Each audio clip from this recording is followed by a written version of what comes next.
Europe 1, le 22-30.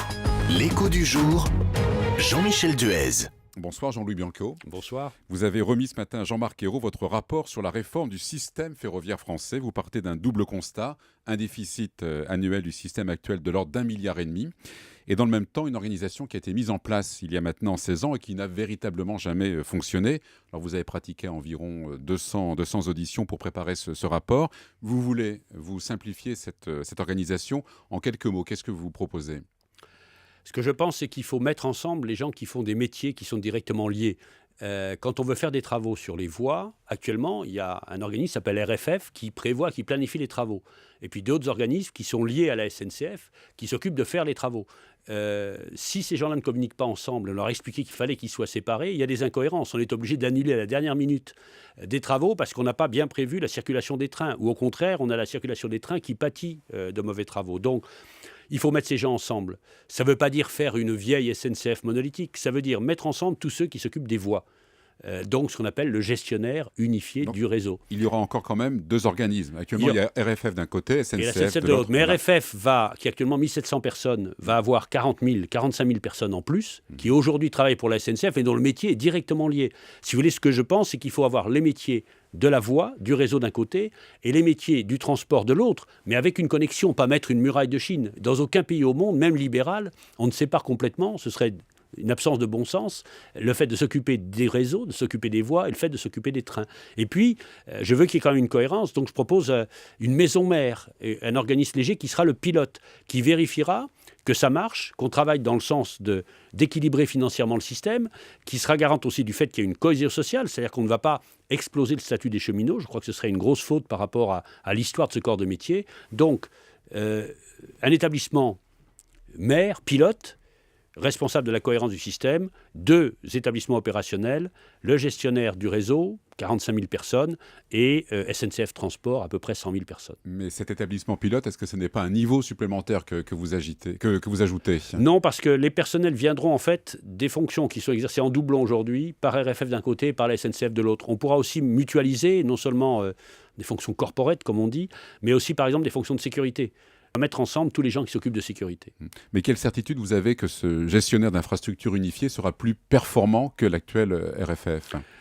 La certitude, c'est que le constat qu'on porte aujourd'hui, RFF ne marche pas mal. RFF a apporté des méthodes innovantes et intéressantes parce que, quelque part, il a remis en cause des vieilles habitudes de la SNCF et ça a permis de bouger. Mais le fait est que quand on travaille séparément ou de manière mal coordonnée ou qu'on croit qu'on doit garder le secret, on fonctionne mal. Et donc, moi, j'ai la certitude que ça marchera beaucoup mieux. Certitude partagée d'ailleurs par tous les gens qui connaissent le système ferroviaire, tous les acteurs, qui soient du côté de l'entreprise ou du côté des syndicats. J'ai aucun doute là-dessus. L'idée, c'est évidemment de réduire cette dette. À quelle échéance pensez-vous que ça pourrait se faire ? Réduire la dette, très précisément, arrêter de la creuser. Ouais. Je ne prétends pas qu'on puisse la réduire. Elle est importante. En même temps, c'est toujours la même chose avec la dette. Elle est importante parce qu'elle représente des charges d'intérêt. Par rapport au chiffre d'affaires, ce n'est pas un drame. Et puis là, comme ailleurs, il y a la bonne dette et la mauvaise dette. La bonne dette qui sert à financer des investissements utiles, rentables pour la nation et nécessaires, et la mauvaise dette qui est de payer des taux d'intérêt pour rembourser des prêts et de faire du fonctionnement. Donc, il manque, pour que le système soit équilibré économiquement, à peu près 1,5 milliard d'euros par an. Et donc, ce qu'il faut, c'est, sur une trajectoire de retour à l'équilibre de 10 ans, mais avec une première étape au bout de 3 ans, trouver le 1,5 milliard qui manque par des gains de productivité, à la fois sur le gestionnaire du réseau, sur le fonctionnement d'ensemble du système et sur la SNCF. C'est ce à quoi, d'ailleurs, sont prêts à s'engager le patron de la SNCF, Guillaume Pépi, et le patron de Réseau Ferré de France, Jacques Rapoport. Ils ont eu des déclarations publiques très claires et très courageuses sur le fait que chacun va trouver 500 millions d'euros dans les 5 années à venir. Avec un retour à l'équilibre dans 10 ans. Voilà. C'est tenable, ça ? C'est tenable. Certains disaient même 5 ans.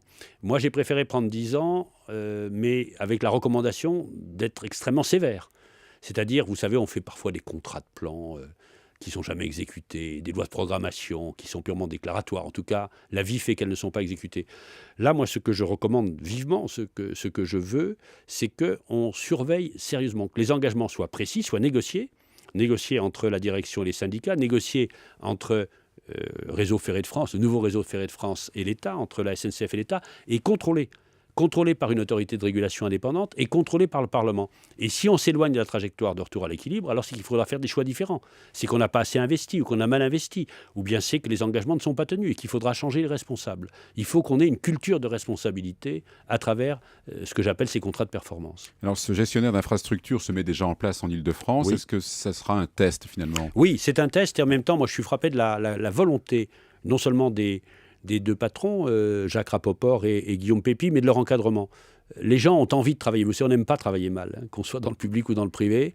Les gens qui s'occupent des infrastructures à la SNCF, avec un homme remarquable, Pierre Izard, ils attendaient cela, ils sont prêts, et donc ils discutent partout, autant qu'ils puissent le faire sans la loi, pour dire, bon, mais concrètement, quelle va être la structure, où vont être les bureaux, qui va faire quoi, où vont être les hommes, mais dans un climat de très bonne entente, et en avançant le plus vite possible. Donc je suis très, très content de voir qu'ils s'y sont mis, pas seulement en Île-de-France, ils s'y sont mis France entière, mais Île-de-France comme région pilote, parce que c'est là où les difficultés sont les plus grandes. Vous savez, il y a des moments sur le RER, vous avez un train toutes les 2 minutes. Donc c'est vraiment une performance que d'arriver à faire circuler tous ces trains sans drame, avec très peu d'accidents. On a perdu du temps et de l'argent finalement depuis 16 ans avec cette organisation qui ne va pas. Oui, on a perdu du temps et de l'argent. Alors cette réforme de 97 qui a consisté à séparer brutalement Réseau Ferré de France s'occupant en tout cas du pilotage des travaux et la SNCF telle qu'elle était, avait une raison qui est une raison valable. C'est de dire, il y a une dette dont je parlais à l'instant.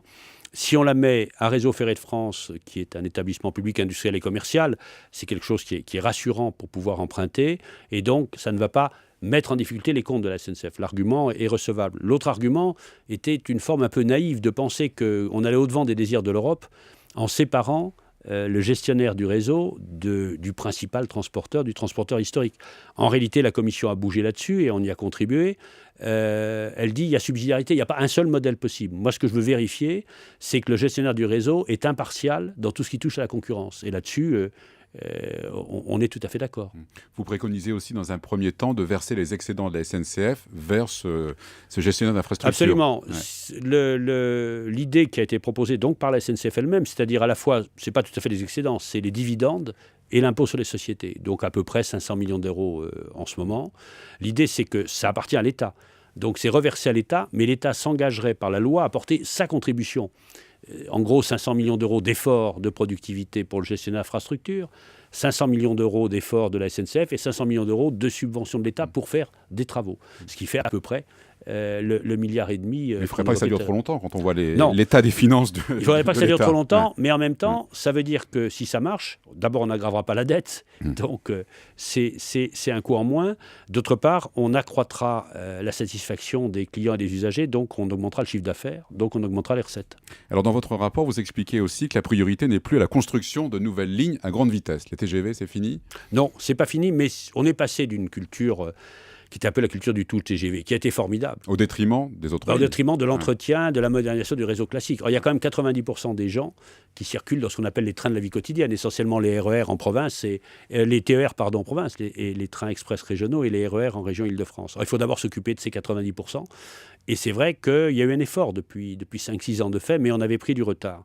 Alors je ne dis pas qu'il faut arrêter toute ligne nouvelle. Le TGV est une image formidable pour les fabricants, pour la SNCF, pour la France. Je dis simplement que les lignes nouvelles coûtent de plus en plus cher. Parce qu'il y a des contraintes d'environnement, il y a des débats interminables sur par où passer, et même faut-il les faire. Et donc, je crois qu'on se fait des illusions, je le dis très franchement, si on pense qu'au-delà de ce qui est déjà engagé, qu'il faut évidemment continuer, on va faire facilement de nouvelles lignes LGV. Ce n'est pas tellement le TGV que je préconise, non pas d'arrêter, mais sur lequel il faut réfléchir, c'est les lignes nouvelles, parce que c'est ça qui coûte. Alors moi, je préconise qu'on regarde, après ce sera aux élus de faire le choix, les élus de la nation, les élus régionaux, si ce n'est pas plus intelligent de faire un train, alors j'appelle ça un train à 200 à l'heure ou à 220 à l'heure, avec des grandes qualités de service, de confort, le mieux de ce qui se fait aujourd'hui sur les TGV, mais qui utilisera le plus souvent les lignes existantes. Donc on évitera les débats, les difficultés et le coût de faire une ligne nouvelle. Et je pense qu'il y a des élus qui se diront, ça on peut peut-être se faire en 5 ans, ce train à 200 à l'heure, qui après tout fait gagner du temps, 200 ou 220, tandis que le TGV, on l'aura, si on l'a un jour, dans 10 ans ou dans 15 ans. Je ne dis pas qu'il faudrait arrêter toute nouvelle ligne de TGV, mais je dis qu'il faut donner la priorité à la fois au train de la vie quotidienne, au réseau existant et à cette nouvelle offre.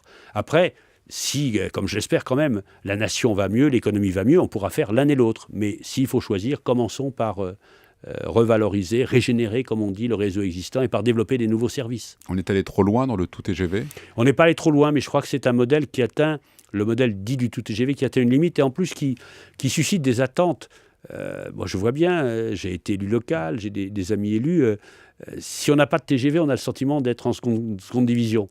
Or, le TGV ne garantit pas, qui est un outil formidable d'aménagement des territoires, ne garantit pas toujours par lui-même la compétitivité d'une région. Je ne vais pas citer d'exemple pour faire de peine à personne. Enfin, il y a des gares TGV qui sont installées au milieu d'une région et qui sont au milieu d'un désert parce que la région ne s'est pas développée. Alors, dans votre rapport, il y a une préconisation, amélioration de la productivité. Alors, d'abord, comment est-ce que vous pensez que ce discours productivité va passer auprès des personnels? Ça fait peur. Alors, ça peut faire peur.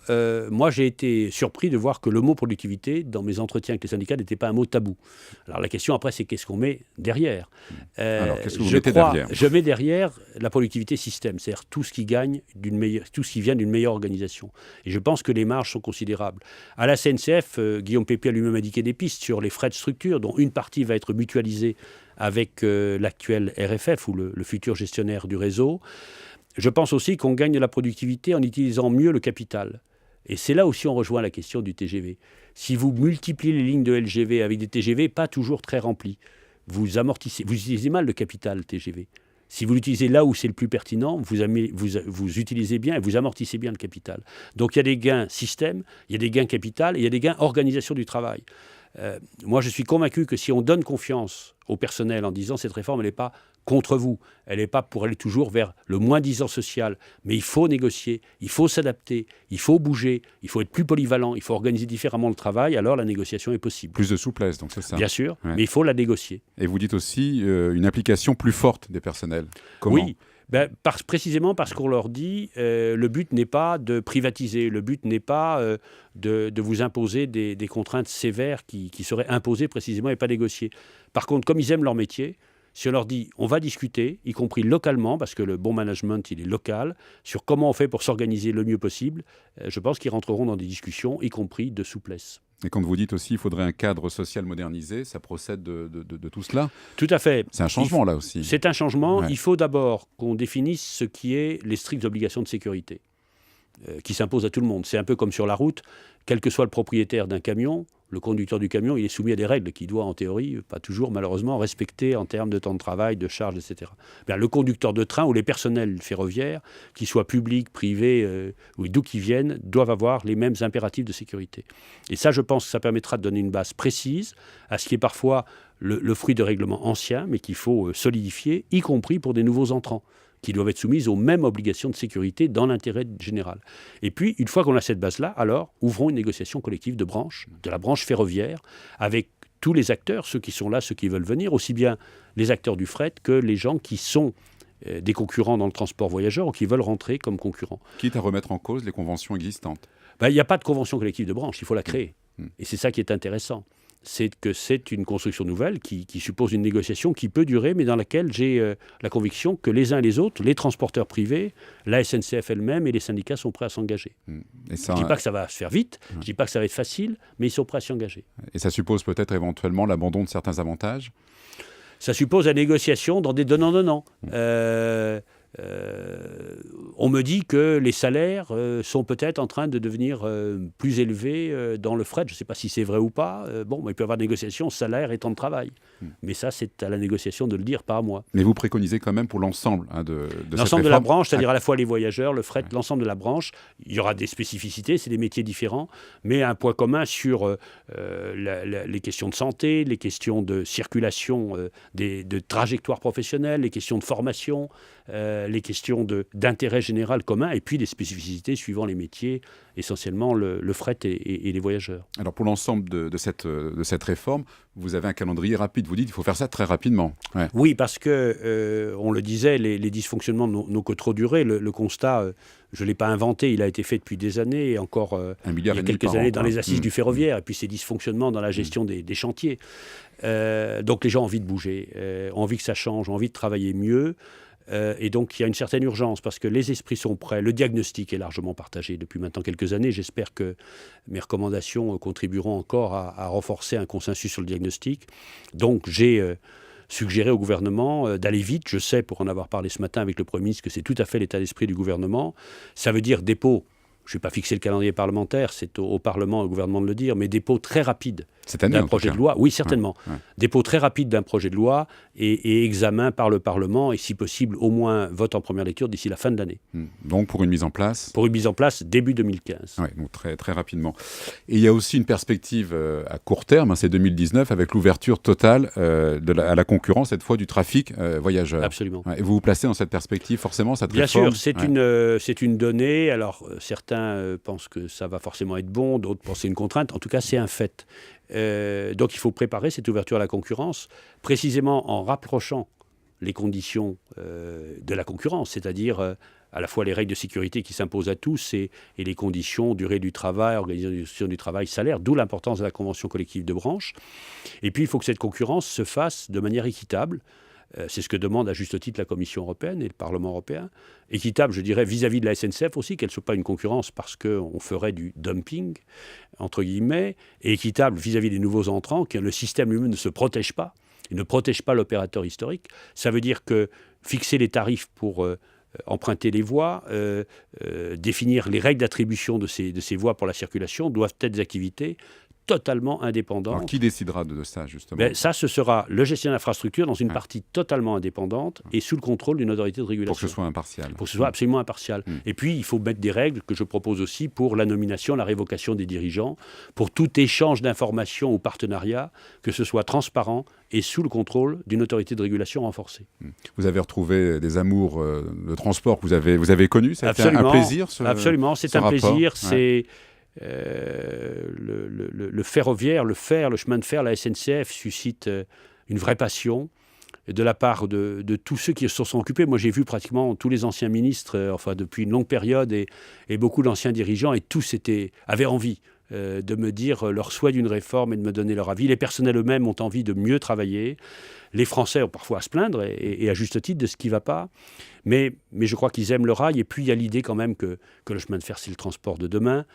La sécurité, la régularité, l'économie d'espace, l'économie de CO2, je crois que le rail est appelé à un grand avenir dans notre pays. Et vous le soulignez aussi dans ce rapport, il y a un lien affectif entre Il y a un lien affectif. Alors, la comment SNCF, vous l'expliquez ? C'est l'histoire. C'est quand même une grande nationalisation dont on a fêté le 75e anniversaire. C'est aussi les cheminots dans la résistance. C'est la fierté du métier. Ça fait partie des métiers, il y en a encore plus qu'on ne croit, mais où les gens sont fiers de ce qu'ils font. Et c'est une ressource de productivité extraordinaire. Merci Jean-Louis Bianco pour la parution de ce rapport sur la réforme du système ferroviaire français. Et vous pouvez retrouver cette interview sur le site internet d'Europe 1, europe1.fr. Merci. Merci.